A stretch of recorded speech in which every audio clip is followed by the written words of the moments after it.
Buenísimas noches. Iniciamos el módulo 5 de Aquila y Priscila con el tema de doctrinas peligrosas. Iniciamos sin más con este trabajo de estar estudiando qué son las doctrinas peligrosas. Para lo cual iniciamos uno de nuestros instructores de Aquila y Priscila, nuestro estimado hermano Patlán, comentó el otra vez que lo vi acerca de el nombre de nuestro instituto y él decía, ¿por qué Aquila y Priscila y no Pedro y Juan? Y a el pastor Patlán, muy interesante su comentario, dice, porque ellos hicieron un trabajo que era muy importante.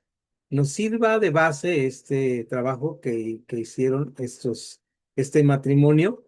Fíjense bien que nosotros lo mencionamos al revés, Instituto Aquila y Priscila, porque así se menciona algunas veces en la Biblia y otras veces se menciona como Priscila y Aquila.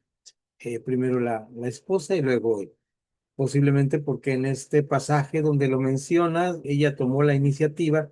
Y vamos al pasaje, me van a ayudar ustedes, ya tenemos ya algunos que quiero darles la bienvenida, y vamos a ir al pasaje que nos va a servir de base para entrar a ver por qué debemos hablar de las doctrinas peligrosas. Y se encuentra justamente en el libro de los Hechos, capítulo 18, y me ayuda alguien, por favor, a leer del verso 24 al 28. Dice, Apolos predica en Éfeso. Llegó entonces a Éfeso un judío llamado Apolos, natural de Alejandría, varón elocuente, poderoso en las escrituras. Este había sido instruido en el camino del Señor, y siendo de espíritu fervoroso, hablaba y enseñaba diligentemente lo concerniente al Señor, aunque solamente conocía el bautismo de Juan. Y comenzó a hablar con denuedo en la sinagoga, pero cuando le oyeron Priscila y Aquila, le tomaron aparte y le expusieron más exactamente el camino de Dios. Y queriendo él pasar por Acaya, los hermanos lo animaron y escribieron a los discípulos que le recibiesen, y llegado él allá, fue de gran provecho a los que por la gracia habían creído, porque con gran vehemencia refutaba públicamente a los judíos, demostrando por las escrituras que Jesús era el Cristo. Era bueno para orar, era un buen orador, ¿no?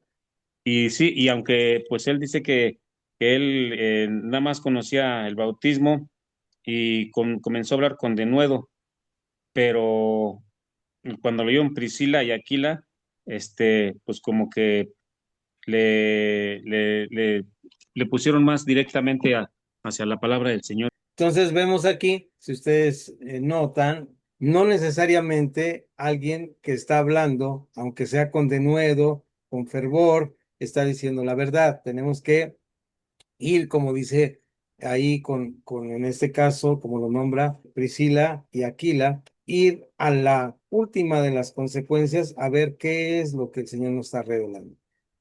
Esto nos deja una enseñanza muy importante, que es justamente lo que vamos a estar viendo en esta clase. Vamos a ir revisando, por favor, cada uno de los puntos y de los temas que vamos a tocar. Y el primer punto es que la iglesia primitiva o primera estaba naciendo en varios aspectos y vamos viendo los puntos. Esta iglesia, que es del año 300 al año 100, aquí hay algo bien importante que quiero mencionar para que no se nos vaya y tal vez nosotros vamos a revisar. Recuerden que les dije 20 siglos de historia del cristianismo, parece muy pesado, pero lo vamos a ir haciendo por bloques de 100 años. Entonces así está un poco más sencillo. Y en este primer bloque abarca prácticamente del año cero, bueno, del año 30 que inicia la iglesia, al año 300. Es los 3 primeros siglos que vamos a abarcar. Y en estos arranques de esto vamos a ver cuáles son las características principales del cristianismo. Vamos a hacer un resumen general. Y el resumen general va como está aquí en esto que vamos a decir. Primero, tenemos el nacimiento de la iglesia después de la resurrección de Cristo. Este es el primer acontecimiento importante. Esto se conoce como el día de Pentecostés. ¿Recuerdan ustedes cómo es el día de Pentecostés? Ahora, aquí hay una nota importante que hacer en el nacimiento de la iglesia, porque nosotros romantizamos, nótese la palabra, la iglesia primera. La romantizamos a tal grado que estamos a veces pensando que esta iglesia primera que tenemos ahí es como lo mejor que pudo haber pasado, y esta iglesia primera era como la base, pero recordemos que sí es una iglesia poderosa en palabra, que evangeliza a todo el mundo conocido, pero tenía sus problemáticas. Vamos a ver algunas de las problemáticas y de las cosas que a veces nosotros nos quedamos en la mente que así era. Acuérdenme en el libro de los Hechos, después del sermón de Pedro, ¿cuántos se convierten? 5,000. Ahora, la razón de esto es que estaban en una fiesta que eran 50 días después de la Pascua, llamada el Pentecostés. En esta fiesta era una fiesta religiosa donde había muchos turistas religiosos que llegaban a la ciudad de Jerusalén.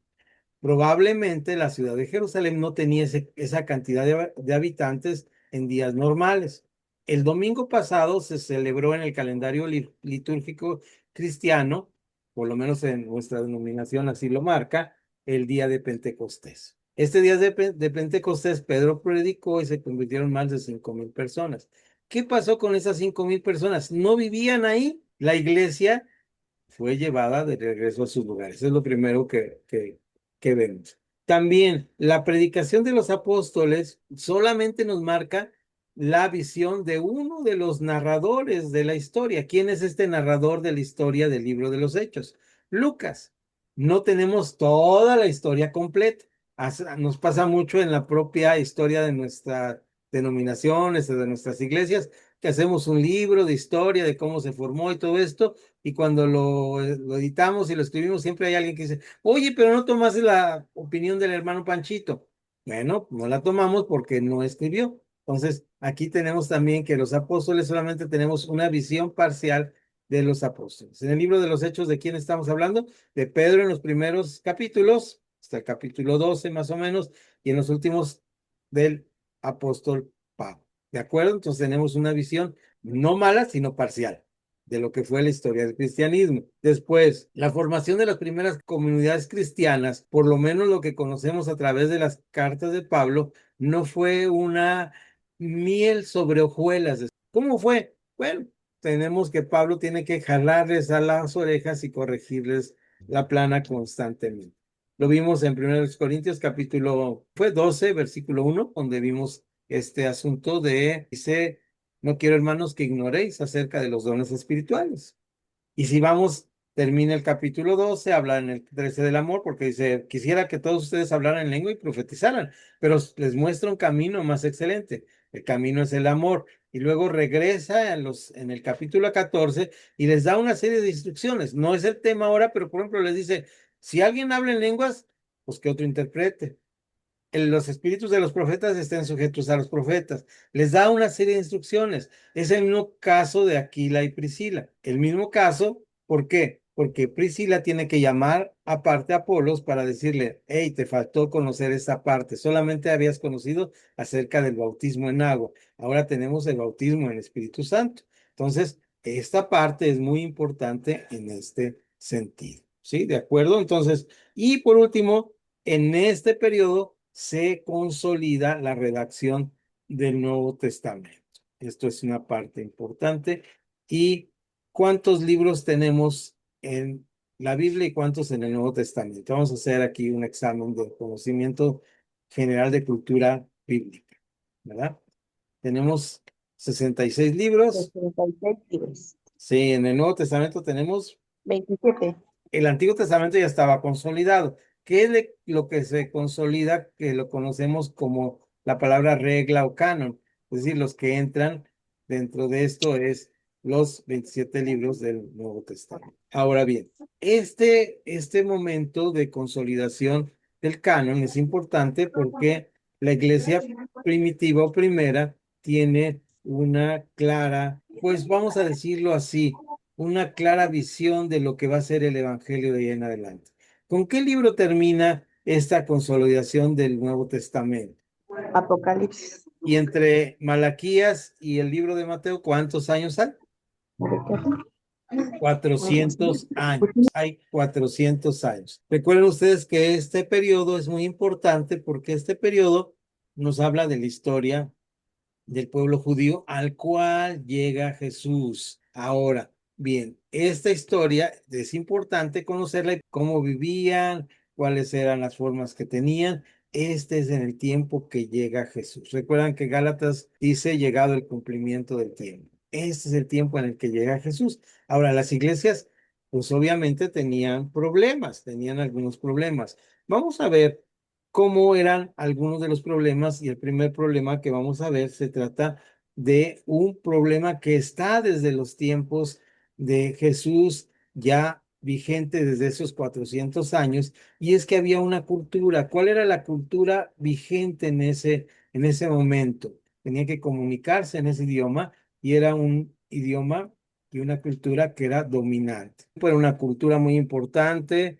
se encontraba en una península, no era la península itálica, era un grupo de personas que se denominaban helénicos, la cultura helénica, pero es más fácil recordar la cultura griega, ¿sí? Era la cultura predominante.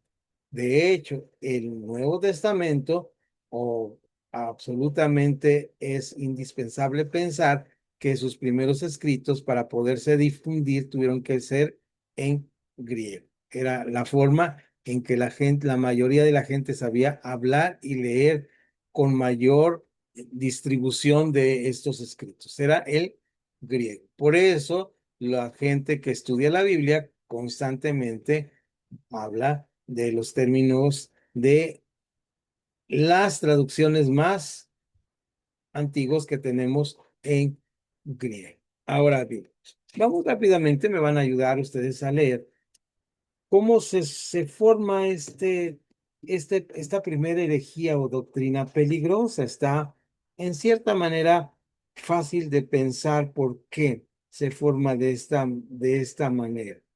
Primero, esta doctrina tiene que ver con los griegos, con la forma en que pensaban los griegos. Y ellos tenían una forma de pensar que era que podían conocer a Dios por medio del conocimiento, del intelecto. Ahora, no quiere decir que el intelecto estaba peleado con la fe, sino que el conocimiento que ellos tenían era equivocado, es decir, tenían un conocimiento errado acerca de Dios.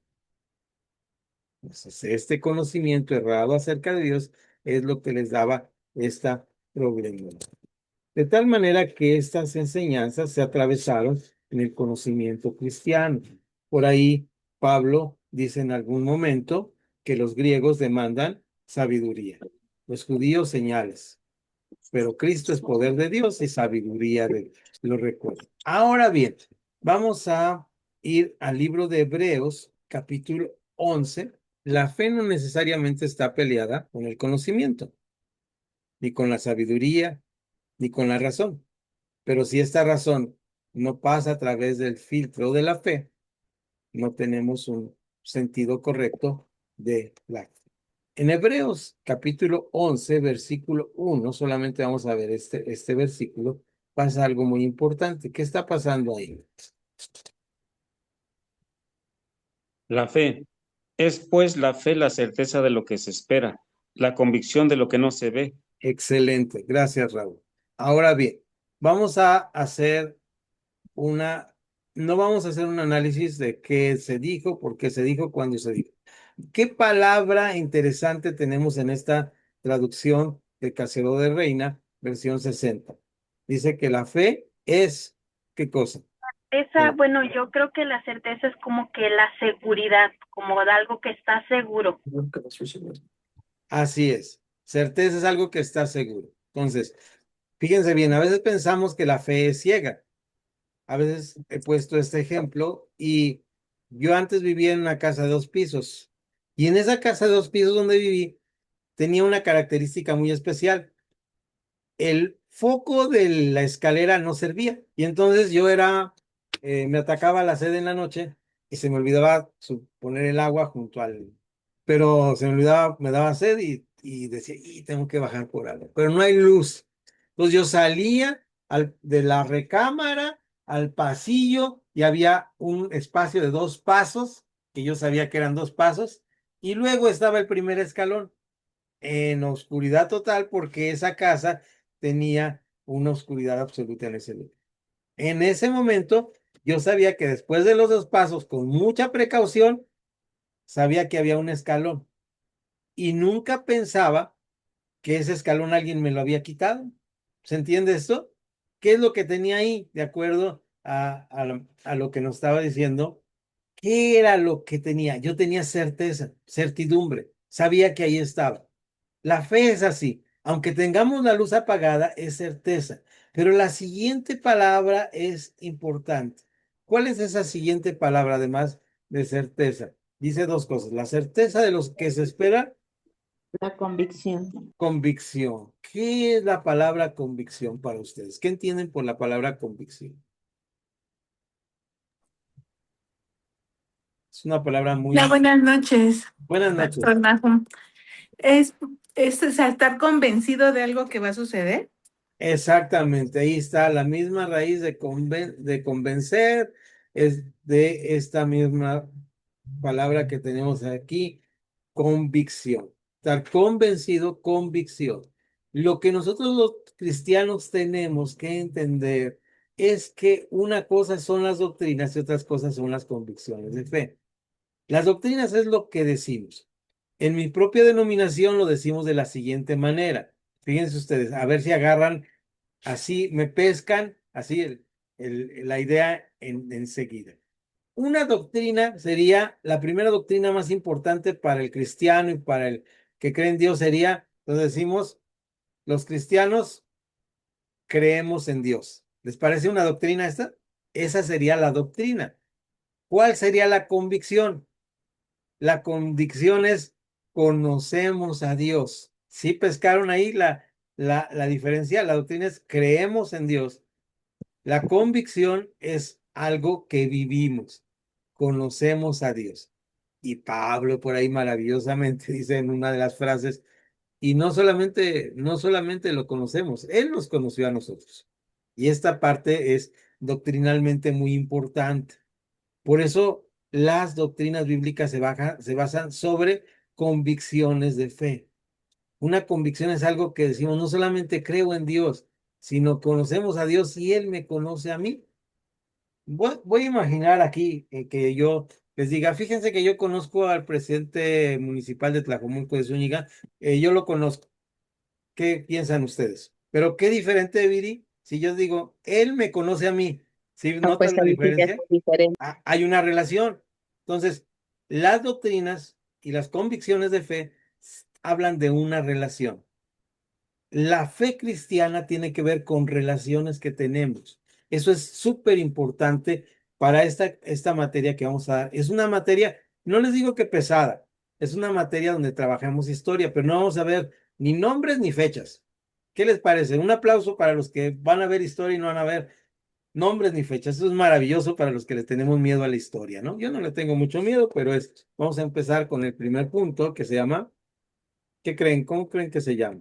Lo voy a poner aquí en pantalla para que lo vean. Está bien, bien. En nuestra página y vamos a aquí, vean ustedes. Como no vamos a hablar ni nombres ni fechas, vamos en este momento a hablar de algo que se llama, fíjense cómo se llama, ya allí en la clase presencial les hablé de este término griego, gnos, ¿verdad? Gnosticismo. ¿Y qué es la doctrina del gnosticismo? Quiere decir, así como está ahí en pantalla, conocimiento secreto. Sí tiene que ver con conocimiento, pero es algo más que conocimiento, es un conocimiento secreto.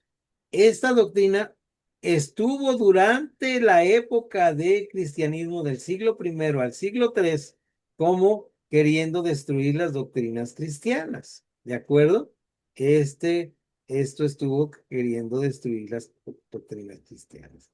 Voy a ir ahora a platicar con ustedes cuáles fueron las doctrinas de estos señores para que ustedes vean. Y así vamos a ir a ese segundo punto.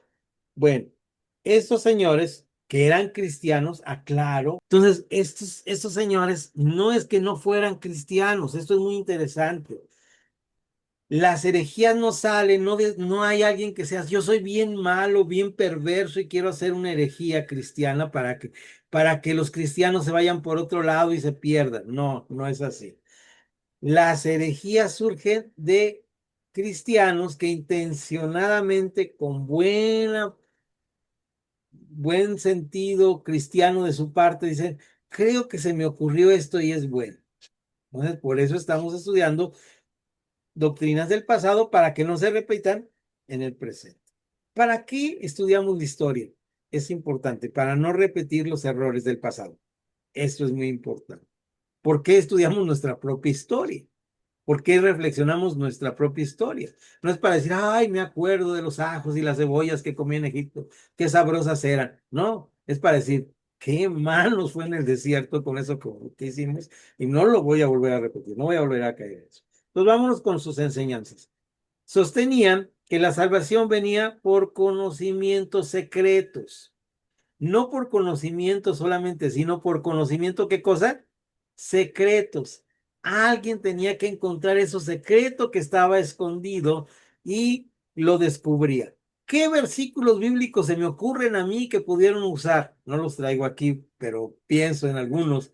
¿Se acuerdan ustedes que el reino es como una perla que uno tiene que descubrir? Ajá. Entonces posiblemente leyeron eso. Ay, hay que descubrir ese conocimiento secreto del Evangelio. ¿Qué más afirmaban? Afirmaban tres cosas. Primero, que el mundo material era malo. ¿Esto parece una herejía o no? Pues a veces digo, también había muchas cosas que en la Biblia que dicen, bueno, sí, el mundo es malo, ¿verdad? Pero fíjense bien en qué sentido lo decían. El mundo material es malo y hay que apartarnos completamente de él. ¿Qué dice? No te ruego, Señor, que los quites del mundo, sino que los apartes del mal. El mundo material es malo.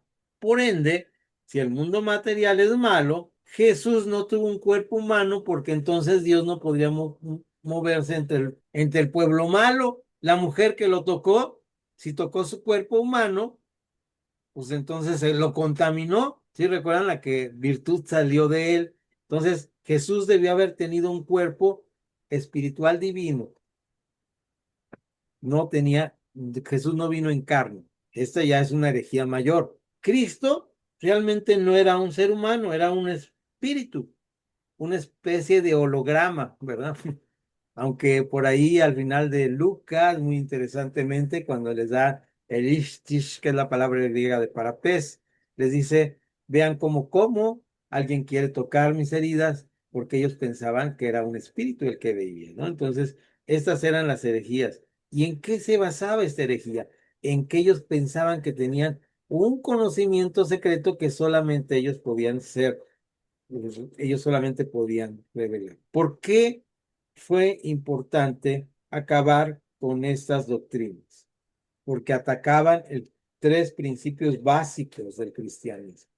El primer principio básico que atacaban del cristianismo es que Dios vino en carne. Venido el cumplimiento del tiempo, Dios envió a su Hijo, nacido de mujer, nacido bajo la ley. Esta es la encarnación.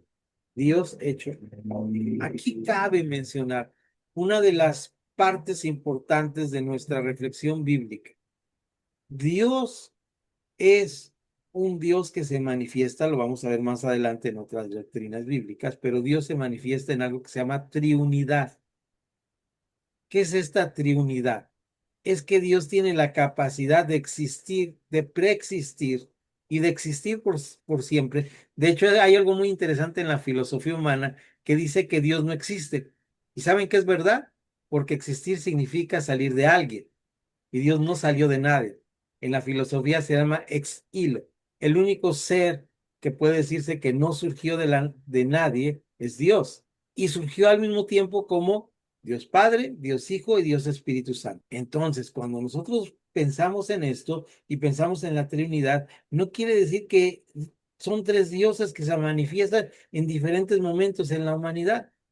Cuando está manifestándose Jesús en carne, en él habita completamente la plenitud de la deidad. Y cuando se manifiesta el Espíritu Santo el día de Pentecostés, está manifestando el Hijo y el Padre junto con él en el Espíritu Santo. Por eso es maravilloso cuando nosotros decimos que somos bautizados o llenos con el Espíritu Santo, porque la plenitud de la deidad está siendo parte de nuestra vida. Entonces, esto es una cuestión teológica muy importante que más adelante vamos a analizar. Entonces, Dios es encarnado. Lo que Dios creó, el mundo, es bueno. Esto es muy interesante. Quien lo hace malo es la maldad que habita en nosotros. ¿Qué podemos decir? Esta taza es mala porque puedo servirme aquí jarrito de tamarindo. No, no es mala por eso. Es mala porque yo la puedo usar para bien o la puedo usar para mal. ¿Se entiende esto? El mundo, la creación de Dios, es una creación buena. Es una creación buena de parte de Dios. Esto es importante. Los gnósticos creían que la creación era una maldad y había que salir del mundo. Y por último, ellos pensaban que la salvación se encontraba a través de un conocimiento secreto que se les iba a revelar a través de estudiar mucho o conocer las cosas. Ahora, la salvación únicamente, ¿por qué es? ¿Cuál es la única manera de ser salvos? ¿Por dar diezmos? ¿Por dar las primicias? Por gracia. ¿Alguien dijo por gracia? ¿Sí? ¿Hay algún versículo que Sí. respalde esto? Por gracia, Romanos, por gracia sois salvos, y esto no de vosotros, pues es don de Dios. Así lo dice Pablo en Romanos. Por gracia somos salvos. Ahora bien, esto es súper importante porque ellos, ¿por qué pensaban que eran salvos? Porque alguien les daba un conocimiento especial. Ok, vuelvo con mucho gusto te lo explico nuevamente. La doctrina es, creo en Dios. Así, anota, creo en Dios. La doctrina es creo en Dios. Una convicción de fe es conocemos a Dios. ¿Notan ustedes la diferencia? Una doctrina es, la primera doctrina es creo en Dios. Ahora, las doctrinas no son malas, no estoy diciendo que vamos a echar afuera las doctrinas, vamos a poner las convicciones, sino las doctrinas se quedan en un conocimiento nada más superficial. Tenemos que pasar a la convicción, hacerlo tangible. Ahora sí, vamos, ya estamos aquí con los gnósticos, estamos muy bien, pero viene esta parte que quiero que ustedes vean. ¿Cuál es la respuesta de la iglesia? Esto es, por un lado, y tenían sus símbolos, eran muy simbólicos ellos, pero vamos a ver ahí donde dice doctrinas atacadas. El gnosticismo socava enseñanzas esenciales como en la encarnación de Cristo, la bondad de la creación divina, ¿no? La bondad de la creación divina y la salvación por gracia, distorsionando la comprensión de la fe. Esto es lo que hacían los gnósticos, ¿sí? Esto debe quedar bien claro en nuestra mente. Aunque parecían cosas que surgían de la Biblia, no eran correctas. ¿Mm? Ahora, aquí sí viene lo que va a ser muy importante. ¿Cuál fue la defensa de la iglesia? Y vamos a ver cuál es la defensa de la iglesia. La defensa de la iglesia, los escritos apostólicos y los padres de la iglesia, subraya ahí usted y haga una anotación, los padres de la iglesia, porque ahorita vamos a hablar sobre los padres de la iglesia. Es parte fundamental de lo que es la doctrina cristiana, quiénes fueron los padres de la iglesia. Los padres de la iglesia no es el señor que está allá con sotana en algún lugar, no. Los padres de la iglesia surgieron entre el siglo, después de que murió el último de los apóstoles, el siglo II hasta el siglo III. Esos son los padres de la iglesia. Vamos a hablar mucho acerca del cristianismo en esta época, en las siguientes clases. Entonces, los padres de la iglesia reafirmaron la humanidad real de Cristo. Entonces, Dios era Cristo Jesús, nuestro Señor Jesucristo era perfecto Dios y perfecto hombre. La resurrección física, esto es importante, la resurrección física, Pablo le dedica todo un capítulo, ¿no? En 1 Corintios capítulo 15 sobre la resurrección, dice, Y al último, como un abortivo, se me apareció a mí, diciendo que Jesús estaba vivo y vino en carne, y resucitó como primicias de lo que será la nueva creación de Dios para el ser humano. Y la continuidad de la sucesión apostólica. Esto es importante. Esto es importante porque sí hay una sucesión apostólica, pero no la que habla la iglesia tradicional. Esta sucesión apostólica se refiere a algo muy importante que vamos a analizar como sigue. Esta asociación apostólica está en la mutualidad apostólica. Apunte esta palabrita, mutualidad, protegiendo la verdad del evangelio. Había un sentido de protección de la palabra. Quito un poquito mi cartel para explicar esta parte que podría confundirnos un poquito porque es parte de la historia del cristianismo y a veces nos damos cuenta de qué es esto de la mutualidad apostólica. La fe, y según lo dice Pablo en el libro de Efesios, cuando habla de los ministerios, que son funciones, oficios que tenemos nosotros los cristianos para edificación del cuerpo de Cristo.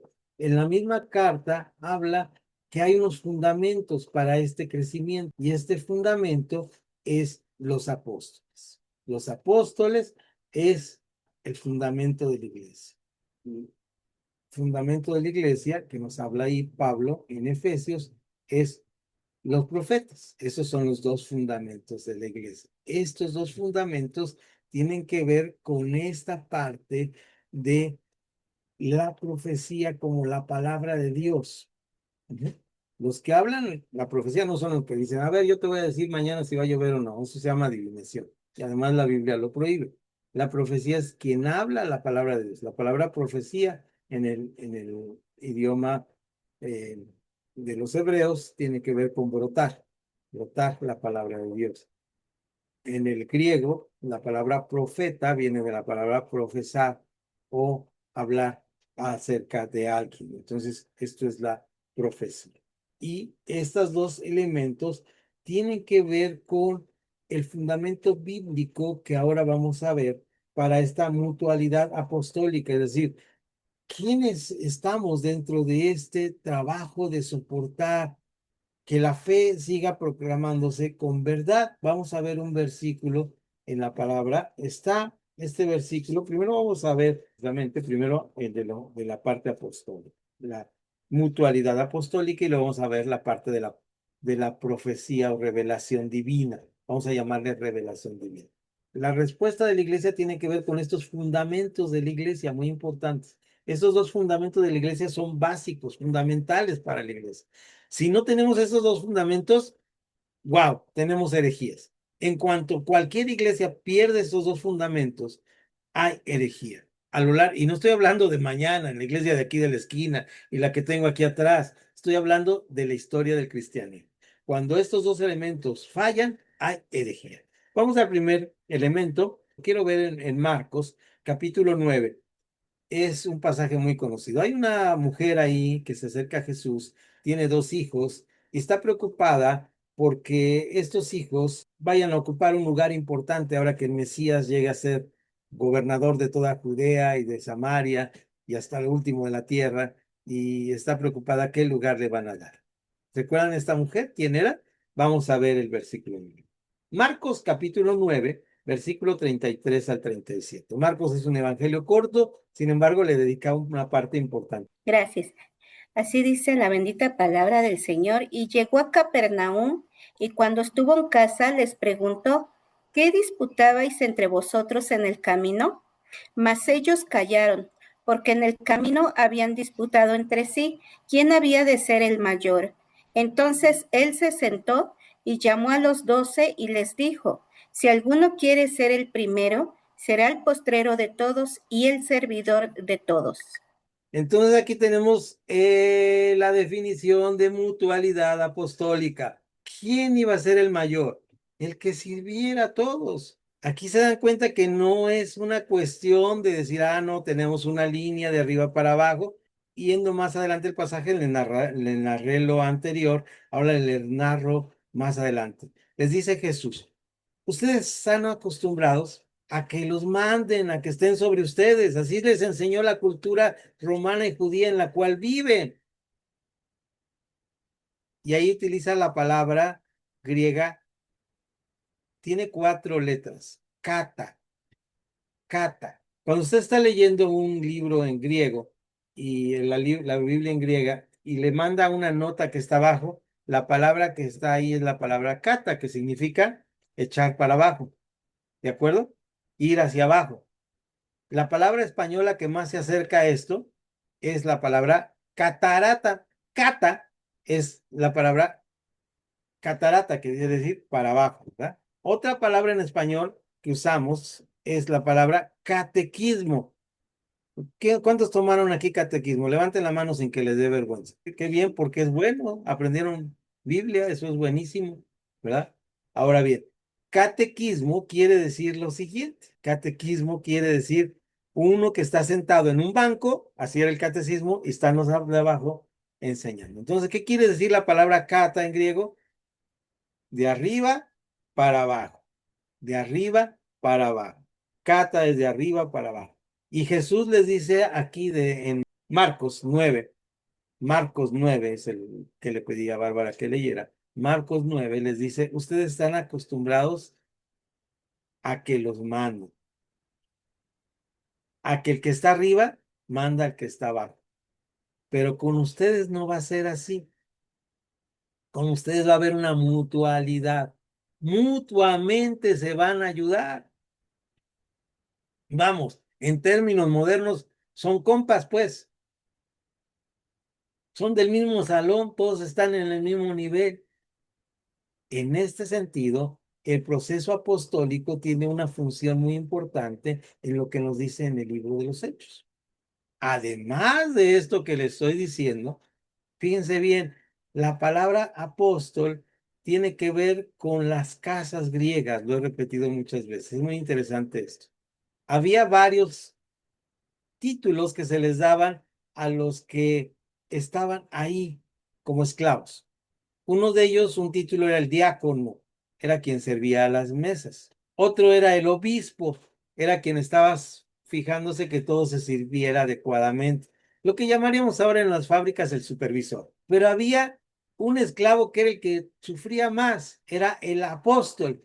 Era el que cuando faltaban los frijoles, le decían, córrele a la aldea siguiente a traer los frijoles. Era el enviado. En este sentido, Jesús está hablando sobre la función apostólica de la mutualidad apostólica. Ahora, no es esto, no es algo que inventamos ahora para decir que así sea, no, estamos hablando del siglo I, donde teníamos que tener estas bases y a lo largo de la historia del cristianismo tenemos que tener estas bases, porque sin estas bases importantes, que es la profecía y el apostolado, dice, sobre estas bases es que la doctrina va a ser correcta, la doctrina va a ser correcta.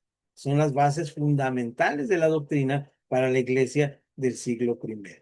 Y sobre estas bases va a funcionar los 21 siglos que llevamos, sobre estas bases importantes. Ahora vamos a ver la otra parte que les decía. Este fue en el libro de Marcos. Ahora vamos a ver la parte de la profecía. Esto se encuentra también, bueno, está en el libro de Marcos, pero no lo vamos a leer porque ahí está bien chiquito. ¿Cuántos capítulos tiene Marcos? Recuérdenme rápidamente, tiene 16 capítulos, ¿no? Marcos, y por ahí en los últimos capítulos habla sobre los últimos momentos de Jesús aquí después de la resurrección, debe ser capítulo 16, y por ahí menciona que 2 de sus discípulos le acompañaron en un caminar, pero no da más detalles. El pasaje que es más extenso se encuentra en el libro de Lucas, repito la cita ya correcta, Lucas 24, la resurrección. Entonces vamos a la lectura de este pasaje. Adelante. Es Lucas 24:13. Y he aquí, 2 de ellos iban el mismo día a una aldea llamada Emaús, que estaba a 60 estadios de Jerusalén. E iban hablando entre sí de todas aquellas cosas que habían acontecido. Sucedió que mientras hablaban y discutían entre sí, Jesús mismo se acercó y caminaba con ellos. Ok, adelante, vamos otro poquito para ver qué pasa. Mas los ojos de ellos estaban velados para que no le conociesen. Y les dijo, ¿qué pláticas con estas, qué pláticas son estas que tenéis entre vosotros mientras camináis? ¿Y Ok. por qué estáis tristes? Ay, gracias, muchas gracias por tu lectura. Vamos, fíjense bien, ese versículo que está ahí dice que, ¿qué pasaba? ¿Tenían sus ojos? ¿Cómo estaban sus ojos? Velados. Estaban velados sus ojos. Esto es importante. Esto es lo que hace el profeta, es revela algo que está velado, algo que está velado. Es lo que hace el profeta. Ahora, alguien más, vaya por favor a este mismo capítulo 24 de Lucas, donde estamos en Lucas 24, pero vean ustedes el verso 31. Ahí donde estaban leyendo, alguien más nos ayuda con el verso 31 para que vean ustedes qué pasa entonces. Yo aún. Adelante, por favor. Dice, en el 31 dice, de pronto se les abrieron los ojos y lo reconocieron, y en ese instante Jesús desapareció. Gracias, chavo. ¿Qué pasó ahí? Entonces se les abrieron los ojos. Vean ustedes, la palabra profecía quiere decir revelar algo. Por eso el libro último de la Biblia se llama Apocalipsis, que quiere decir en español bueno y hablado correctamente, revelación, lo que se está revelando. Conocemos este libro como un libro profético que habla de la palabra de Dios. Profecía es revelar algo que está oculto. Cuidado con confundir con escatología. Escatología es hablar de las cosas que van a venir. Muchas veces la profecía habla de cosas que van a porvenir, que son del porvenir. Es cierto, pero tampoco la profecía es una adivinación de las cosas. La profecía es algo muy importante. Ahora, ¿por qué decimos que es importante y lo ponemos en esta primera clase de doctrinas peligrosas? Este versículo que he estado mencionando, que aún no he dado la cita, pero es una cita que debemos recordar siempre. Es Efesios capítulo 2, versículo 20. Como ya tengo sueño, la voy a verificar, pero es una cita que siempre tenemos que tener presente cuando hablamos de doctrinas peligrosas. Fíjese bien, y me voy a permitir hacer lectura de este versículo. Y está antes de cuando está dando las funciones o los roles, voy a llamarle en un lenguaje moderno, roles que tenemos en la iglesia. Y este lenguaje no es porque esté inventando, sino porque es lo que dice que son las cosas que están ahí en Efesios 4.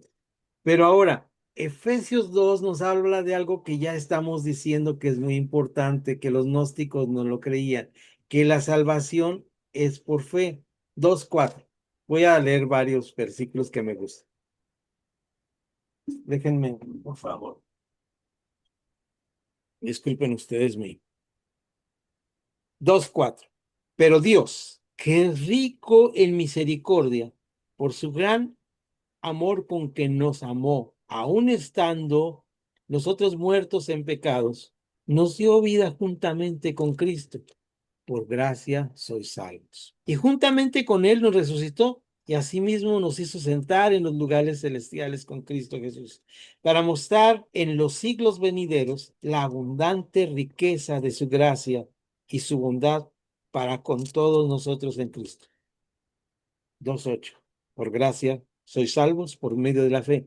Y esto no de vosotros, pues es don de Dios. No por obras, para que nadie se glorie. Ahí paro la lectura un momento. Voy al versículo 19. Así que ya no sois extranjeros ni advenedizos, sino conciudadanos de los santos y miembros de la familia de Dios, edificados sobre el fundamento de los apóstoles y los profetas, siendo la piedra del ángulo Jesucristo mismo. Subrayo en mi lectura. ¿Sobre qué fundamento estamos? Primero Jesucristo, siendo la piedra del ángulo, y dos partes importantes. La función que hemos denominado en esta tarde, una palabra nueva tal vez para ustedes, la mutualidad apostólica, basado en estos versículos de Marcos capítulo 9, ¿verdad? Y en esta revelación de Dios en nuestras vidas basados en Lucas capítulo 24, cuando se les abrió, cuando se les reveló quién era. No sabemos mucho. Esto es, los gnósticos pensaban que tenían que encontrar conocimiento.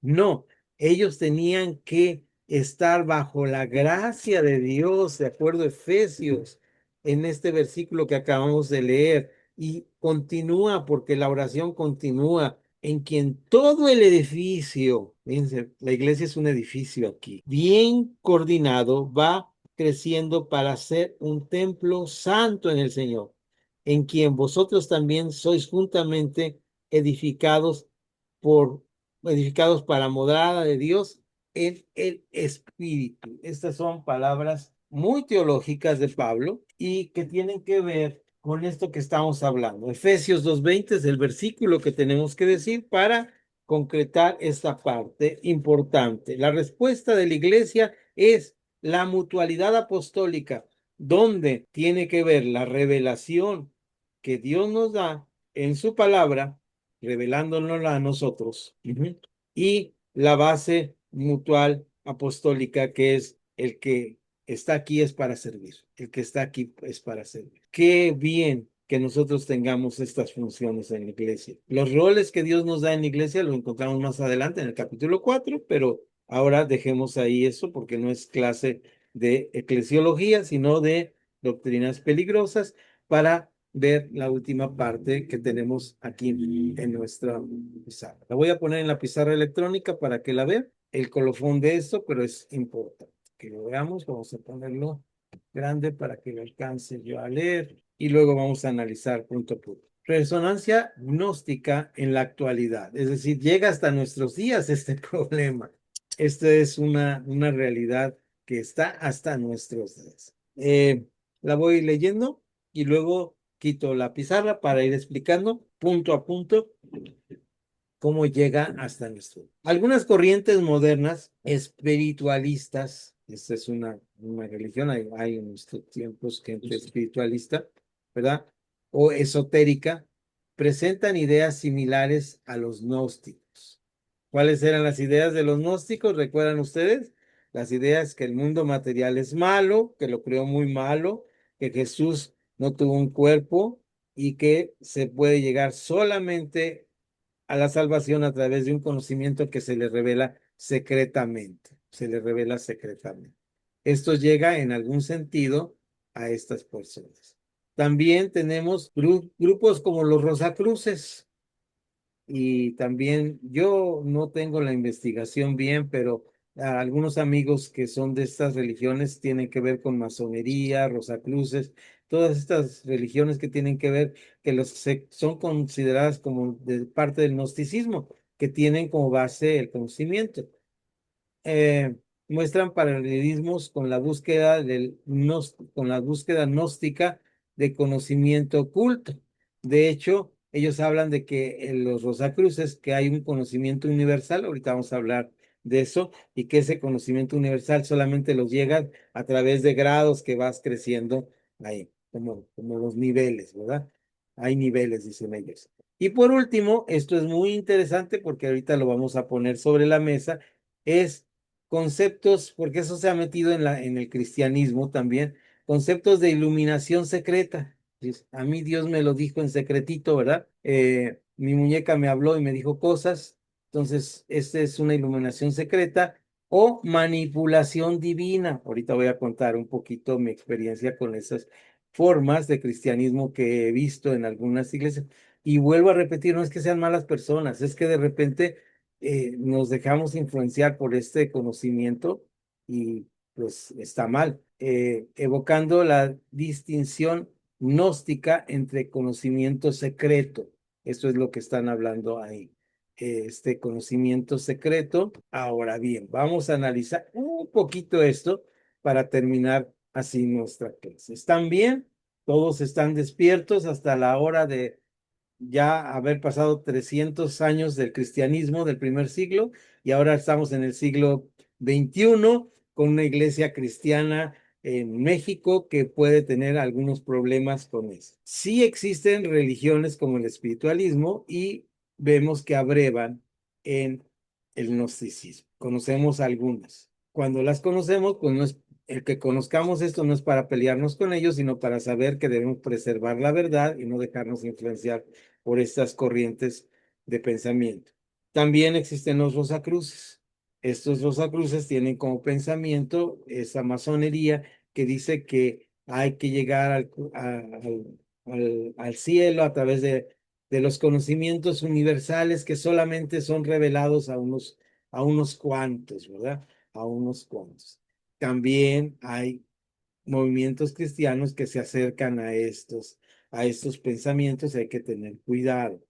Y por último, los que tenemos más cerquita, la iluminación secreta y la manipulación divina, la iluminación secreta. Ojo aquí, mucho cuidado con esto. No se trata de los dones y manifestaciones del Espíritu que son normales y son para edificación de la iglesia y deben estar normados con lo que dice primero a los Corintios capítulo 14. Si alguien tiene manifestaciones del Espíritu Santo en forma sobrenatural y no ha leído primero a los Corintios 14, por favor vaya y lea primero a los Corintios 14, antes de que hagamos cosas por ignorancia que no están bien de acuerdo a la palabra de Dios, como le pasó a la iglesia de Corinto cuando Pablo le dice, hermanos, no quiero que ignoréis acerca de los dones espirituales. Sabéis que cuando erais gentiles se os extraviaba llevándolos a los ídolos mudos. Caemos en el rango de estar en contra de la idolatría, es abominación para Dios. Entonces, a veces caemos en cosas que no están bien. Pues ahora vamos a hablar sobre cosas prácticas. ¿Cuáles son las cosas prácticas? No esto de los dones espirituales, las cosas que yo he observado. La iluminación secreta. Voy a contar esto sin decir nombres. Ahora ni siquiera hermano Panchito. Voy a decir un hermano hace tiempo, cuando yo llegué a la iglesia donde después de 30 años de estar en una misma iglesia, llegué a otra iglesia y me mandaron de misión a un pueblito allá lejano de Jalisco, ¿verdad? Muy, muy lejano y rumbo al mar. No llegué hasta el mar, pero por allá andaba cerquita, no sé por qué no fui al mar. Y cuando estaba en este pueblito, una persona de ahí, un querido hermano, se acerca y me viene con una iluminación secreta. Me dice, hermano, ¿puedo contarle un sueño que tuve anoche? Sí, hermano, puede contarme un sueño. Fíjese que yo estaba soñando y de repente Dios me tomó en el Espíritu Santo y me llevó al tercer cielo. Bastante interesante, qué bueno que no lo llevó más allá, ¿verdad? Pero lo llevó hasta el tercer cielo, así me dijo él. Y yo hasta ahí respeté su iluminación secreta. Me lo estaba contando a mí con toda devoción y yo como maestro y cristiano tenía que escucharle, ¿no creen ustedes? Ahora él me dice, y cuando estaba ahí me mostró la tierra, así como los astronautas ven la tierra, igualito yo vi la tierra. Dije, pues sí, está bien, el Señor puede hacer eso, ¿ustedes creen? Yo dije, sí, amén. Bueno, ¿qué más? ¿Qué más pasó en tu sueño? Bueno, ¿era un sueño o te llevó? Le dije, hasta ahí lo interrumpí un poquito. Bueno, pues creo que era un sueño, pero creo que me llevó. Está bien, hermano, adelante. ¿Y qué pasó? Pues Dios me dio así me lo dijo, una iluminación que me la dijo en secreto solamente para mí. Ahí fue cuando yo dije, peligro. Prendió el primer foco amarillo en el maestro Nahum. ¿Y me la puedes decir? Sí, hermano, quiero compartirse. Me dijo el Señor que veía ese globo azul ahí como estaba, que él lo iba a destruir con agua. Así me quedé como ahorita. Ahorita me quedé 3 segundos para que despertaran sin hablar. Pero ahí me quedé como 5 minutos así. ¿Cómo, hermano? Ven aquí y lee lo que dice Génesis después del diluvio. ¿Qué dice? Nunca más le estás diciendo a Dios mentiroso. ¿Qué pasó, hermano? Yo pienso que tienes que revalorar esta parte. Vean cómo puede. Ahora, ¿qué hubiera pasado si él dice esto en esa comunidad? Eran como 15 personas. Iba a decir el nombre, pero no puedo decirlo. En esa comunidad de Jalisco. ¿Cuántos hubieran dicho amén? ¿Se dan cuenta cómo los gnósticos siguen teniendo influencia, pensamiento de nosotros? Dios me va a revelar algo secreto que solamente me lo va a decir a Dios. Ahí en 1 Corintios 14 dice, el espíritu de los profetas está sujeto a los profetas. Recuerdan que les he dicho muchas veces, hay normas de la profecía, exhortación, consolación y edificación. Ahí están en Corintios, yo no las inventé, ahí están en 1 Corintios. Entonces, tenemos que tener cuidado con el gnosticismo. No solamente es que crean en la razón y que salvan por la razón, no, es mucho más, hermanos. enemigo de nuestras almas no está con esos cuernos y ese tenedor ahí aquí afuerita, abro la ventana y lo veo ahí. No, no, no. Es sutil, es un enemigo sutil que se mete en cualquier esquinita.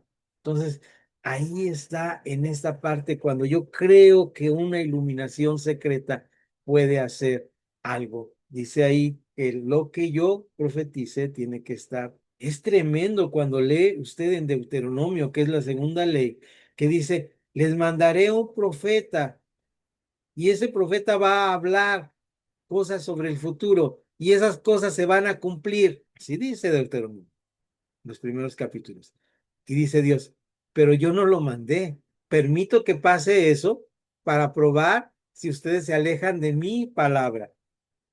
Porque este libro que les estoy escribiendo, esa segunda ley, es para que sigan solamente mi palabra. Tenemos que tener cuidado con este tipo de herejía que se llama gnosticismo. Esa era la primera parte. Iluminación secreta. Manipulación divina. También me pasó a mí. Hicimos un día de campo con la iglesia, no esa iglesia que viví muchos años, sino esta nueva iglesia donde vine. Y estábamos ahí disfrutando del día de campo, tranquilamente después de la comida, reposando y comiendo nuestro postrecito. Cuando volteamos hacia el levante, que es el oriente de nuestra ciudad, por donde sale el sol, y de ahí vimos que venía una gran nube. Y todo el mundo dijo, va a llover. Y entonces una hermana dice, ay, dejé mi ropa en el tendedero. ¿Sí saben lo que pasa cuando tendió la ropa y ve la tormenta? ¿Se han sentido en esa situación? Y dice delante de todos, voy a pedirle a Dios que no llueva. Hermana, vas a mover todas las leyes de la naturaleza que hizo Dios para que tu ropa esté seca, y peor, le vas a torcer la mano a Dios. ¿Se dan cuenta cómo es sutil la herejía? Claro que podemos pedir cualquier cosa y Él nos la dará conforme a su voluntad y dentro de sus planes y propósitos. Pero de eso, a torcerle la mano a Dios, estamos en otro canal cuando estamos haciendo eso aún. ¿Quieren saber algo triste? Yo lo he hecho porque soy humano, porque soy persona, y le he dicho, Dios, quiero que hagas esto, por favor. Termino con la historia de un profesor de matemáticas en la India. Este profesor, porque esa historia la conté en esa ocasión, hermano, permíteme contarte una historia que acabo de leer en un librito. Este profesor estaba ahí de profesor en matemáticas y dice que llegó a la universidad con su bicicleta, salió y cuando iba saliendo vio esa tormenta así como la vimos. Como ahorita están sonando todas mis cortinas aquí porque queremos que llueva en Guadalajara, pero no llueve. Y este señor, profesor Vallés, de apellido Vallés, iba en su bicicleta cuando vio la tormenta. Iba lejos, dice, en la bicicleta cuando dijo, Señor, permite que llegue a mi casa. Siguió pedaleando. La tormenta amenazaba más y dijo, Señor, permite que llegue a mi casa. Siguió pedaleando. Y ya estaba a punto de llegar a su casa cuando el tormentón le cayó encima. Dice que aventó la bicicleta por allá, entró y se arrodilló en el lugar que usaba para orar. Y le dijo, Dios, ¿qué te costaba 5 minutos para que yo llegara seco? Y dice esto que le dije a esta hermanita que dijo de su ropa. Eso que le dije. Decir, y escuché claramente, claramente en mi mente la palabra divina diciendo, ¿tú crees que voy a mover todas las reglas del universo? Voy a dejar sin esta lluvia que necesitan los agricultores por esos 5 minutos para que tú estés seco.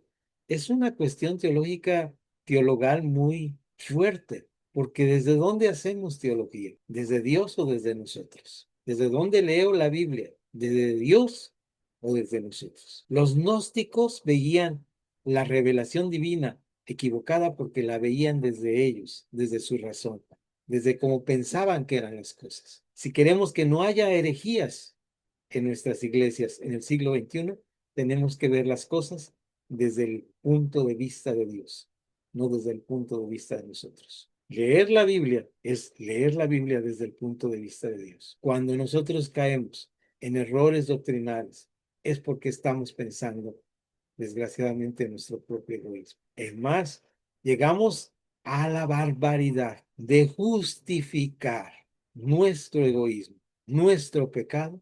Vamos a ver herejías más adelante que son tremendas y dicen que están basadas en la palabra de Dios.